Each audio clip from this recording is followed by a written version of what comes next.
Hola amigos, mi nombre es Ever Vega, director de Escuela de Sabiduría, y este es el cuarto episodio de nuestro curso de Inteligencia Emocional. Y vamos a hablar hoy de los dos dominios del sistema nervioso que finalmente orquestan nuestras emociones.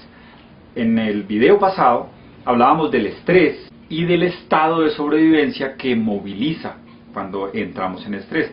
Es decir, cuando nuestro sistema se siente vulnerable, se siente amenazado, la respuesta que nosotros tenemos es una respuesta de estrés, es una respuesta de sobrevivencia y de buscar eso, sobrevivir, prevalecer. Para eso el sistema lleva toda la sangre a los músculos, la retira de los órganos y nos pone dispuestos a atacar, defendernos, a huir, a hacer algo físico que defienda nuestra situación. Ahora, decíamos que esa sensación la podemos disparar aún cuando lo que está ocurriendo no sea tan estresante, no sea cierto que amenace nuestra sobrevivencia. Sin embargo, cuando nuestra mente es dominada por el estrés o por el estado de sobrevivencia, vamos a dramatizar más las cosas, a poner las cosas en una percepción subida de tono que hace que nuestro sistema perciba que es necesario esa defensa, que es necesario estar en eso. Ahora, ¿qué ocurre cuando eso pasa? Decíamos al final que tenemos una respuesta en el cuerpo donde los órganos no están siendo alimentados suficientemente. Nuestro cerebro, páncreas, corazón, pulmones, riñones, todos los órganos empiezan a trabajar al máximo. ¿Por qué? Porque necesitan hacer el mismo trabajo alimentados con mucho menos sangre, oxígeno, nutrientes, todo lo que la sangre conlleva. Entonces, en ese momento estamos expuestos, y por eso un estado de sobrevivencia prolongado, cuando nuestra mente todo el tiempo le está diciendo al sistema que estamos en peligro, que algo va a pasar, que esto está muy mal, que estamos amenazados. Cuando todo eso pasa, nuestro sistema, en esa sensación de amenaza, mantiene los órganos sin alimento suficiente y empezamos a enfermar, empezamos a ser víctimas más fácilmente de cualquiera de los elementos patógenos que hay a nuestro alrededor, como virus, bacterias, hongos o cualquier otro tipo de parásito que quiera atacarnos. En ese momento vamos a ser mucho más vulnerables. Entonces, el estado de estrés mantenido por mucho tiempo ya no es algo sano, ya no te defiende, ya simplemente es la respuesta mental, neurológica que tú tienes a algo que ya no está. Es tu mente repitiendo y dándote razones para mantener un estado que ya no necesitas. Entonces, cuando eso pasa, biológicamente tenemos un sistema nervioso central que se divide como en dos partes. Eso lo aprendimos en la biología por allá del bachillerato, y esas dos partes son el sistema simpático y el sistema parasimpático.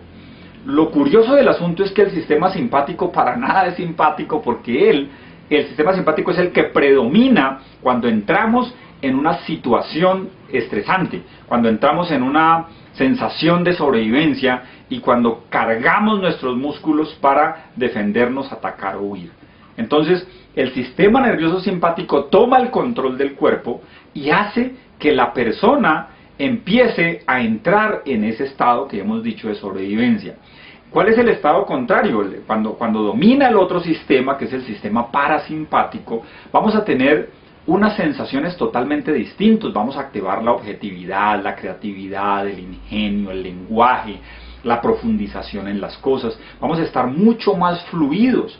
De hecho, hoy en día en las investigaciones de inteligencia emocional se habla del estado de flujo que logramos los seres humanos cuando hacemos, por ejemplo, algo que nos gusta. Entonces, el estado de flujo es un estado donde fluye todo a nuestro alrededor, en el trabajo, cuando estamos en un proceso de enamoramiento con una persona, cuando hacemos, repito, lo que nos gusta, o en una situación laboral armoniosa, donde trabajamos con personas con quienes nos entendemos y hacemos las cosas. Cuando empezamos a fluir, lo que está ocurriendo es que el sistema parasimpático ha tomado el control y empieza a vasodilatar. Entonces los órganos, el cerebro, el corazón está bombeando la sangre a todo el cuerpo, el cerebro se vasodilata, entonces tienes una afluencia de sangre suficiente en el cerebro, tienes mejor memoria, concentración, enfoque. Todo eso ocurre porque la sangre alcanza a irrigar todo el cerebro y a iluminar zonas que de pronto de otra manera estarían ocultas, estarían opacas. Entonces, todo lo que nosotros hacemos es activar uno u otro. Ahora, ¿cuál es la señal? O sea, ¿cómo sabemos? Porque en muchas ocasiones esto ocurre sin que nos demos cuenta. Es decir, ¿cómo así que ocurre sin que nos demos cuenta? ¿Entramos en estado de estrés sin darnos cuenta? Sí, efectivamente. Eso es como el cuento del borracho. Es decir, al borracho nunca uno le pregunta si está borracho y ninguno va a aceptar. Siempre va a decir, no, yo no estoy borracho. Así esté que se caiga de la borrachera, pero él no va a reconocerlo. Nos pasa lo mismo con las emociones. Oye, ¿por qué estás enojado? ¿Qué? ¿Enojado quién? ¿Cómo así? Va a decir la persona, yo no estoy enojado, no me trates así. Porque la persona ni siquiera a veces se da cuenta de que está siendo presa de su sistema amigdalar o que está siendo dirigido por el sistema simpático y quiere defenderse de las personas que hay a su alrededor o de las situaciones que hay. Entonces, cuando nosotros estamos pensando, por ejemplo, nuestro cerebro no reconoce qué está sucediendo en realidad, nuestro sistema inconsciente no reconoce lo que está sucediendo en realidad y lo que estamos, por ejemplo, recordando. Entonces, puede que te haya sucedido algo estresante, algo que efectivamente amenazó tu sobrevivencia, algo que efectivamente te puso bajo una situación de peligro, pero esa situación ya pasó. Sin embargo, si tú eres capaz, si tu cerebro, si tu diálogo interno la trae recurrentemente, tu cuerpo no sabe que eso es un recuerdo. Tu cuerpo solamente sabe que lo estás exponiendo a las mismas imágenes, si son vívidas, si estás entrando en esa situación. Eso pasa, yo tengo una hija de 9 años y a ella le contaron el cuento de un gato que era más o menos un asesino serial. Entonces, y a veces en las noches ella por un tiempo se despertaba y decía, papá, es que estoy pensando en el gato. Es que el gato siento que va a entrar por la ventana. Nada de eso es real. Ni siquiera la historia no la ha visto, alguien se la contó. Ella se imaginó el resto, pero eso hace que su sistema entre en un estado de estrés, entre en estado de sobrevivencia, domina el sistema simpático y entonces ella empieza a asustarse y empieza a tener comportamientos de gritar, de pedir ayuda, pedir auxilio, porque eso es lo que una niña de 9 años identifica como liberarse del estrés o huir de la situación. Ahora, ¿qué fue lo que hicimos? Empezar a explicarle de qué se trata. Oye, ¿qué es el gato? Cuéntame qué pasó, a qué gato te refieres, dibújamelo, miremos qué tan terrorífico puede ser. Ah, ok, es este gato, ¿y qué es lo que hace el gato? En fin, todas las cosas que ocurren. Pero eso es porque ella lo está imaginando y la imaginación dispara en su cuerpo una sensación, una alerta suficiente para entrar en estrés. Entonces, necesitamos para ello parar antes de tomar decisiones, empezar a tomar un curso de acción distinto y a releer la situación, darle un nuevo sentido, una nueva percepción a lo que ella tiene en su mente. Entonces, sí, efectivamente podemos tener inconscientemente algunas emociones y vamos a tener estos estados de estrés y este dominio simpático. Pero, ¿cuál es la señal típica para que la tengamos en cuenta? La salivación. Cuando tú salivas mucho, como yo estoy en este momento que hablo ante la cámara para contarles a ustedes todo esto, cuando eso pasa es porque estoy haciendo algo que me encanta. Entonces la vasodilatación ocurre y hay afluencia de sangre a los órganos, al cerebro, al corazón, a los riñones, a todo el sistema, y entras en un estado de flujo, un estado de relajación, donde efectivamente tus ideas conectan mucho más porque estás haciendo algo que te encanta. Entonces salivas, como dicen las abuelas, como decían las abuelas, se nos escurre la baba. Eso es porque entramos en el dominio parasimpático de nuestro sistema. Pero lo contrario es cuando se nos reseca la boca.